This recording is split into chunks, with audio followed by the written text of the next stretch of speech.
Bona nit. Primer que res, agrair-los l'acompanyament en aquesta sessió de constitució de la Corporació de la legislatura 2019-2023.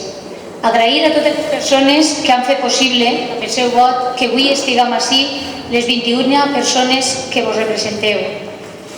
Sense vostès, nosaltres no representaríem ningú. Per això lamentem el descens de la participació en les eleccions, que no arriba al 60%. Un agraïment especial a les persones que votaren Compromís, a Europa, al Congrés, al Senat, a les Corts i sobretot a les 1.241 persones que votant Compromís heu fet que avui Vicent Montal i jo formem part de la corporació. Els vostres vots han fet que tornem a ser la tercera força política en l'Ajuntament d'Alaquàs, malgrat perdre un regidor enmig de les dificultats d'aquestes eleccions deslligades per primera vegada de les autonòmiques. L'Ajuntament perd Esquerra Unida, un partit que ha portat un bon treball i amb qui hem pogut arribar a molts acords. Tampoc ha obtingut representació el company de Canviem que es presentava per ara a Alaquàs i que també ha fet bones aportacions la passada legislatura. Serem 5 partits i no 6, però el canvi més important és l'existència d'una majoria absoluta a l'Ajuntament. Les majories absolutes són una gran oportunitat per a qui té el govern i també una gran responsabilitat. Des de 2015, a la Generalitat, PSOE, Compromís i Podem han treballat junts al primer govern del Botànic.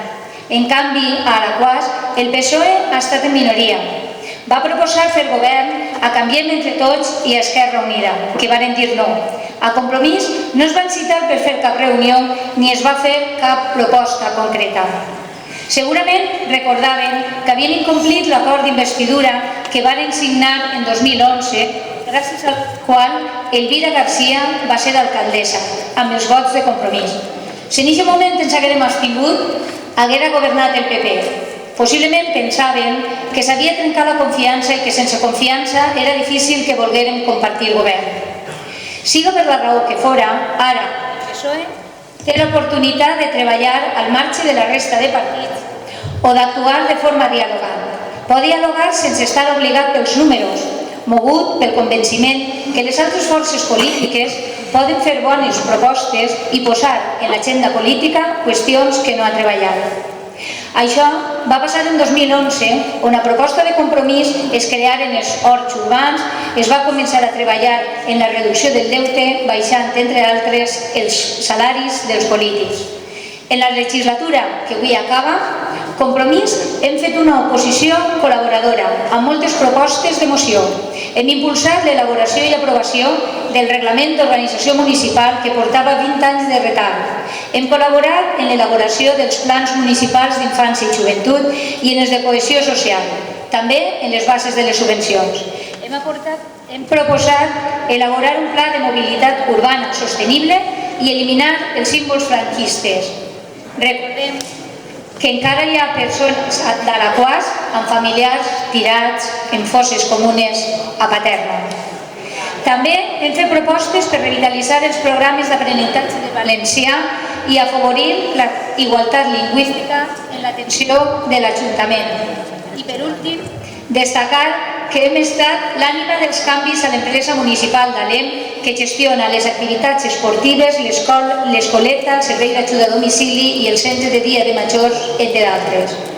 Per contra de tot això, ens hem oposat a uns pressuposts que enteníem que no abordaven de forma valenta el deute municipal i alguns préstecs que consideràvem innecessaris.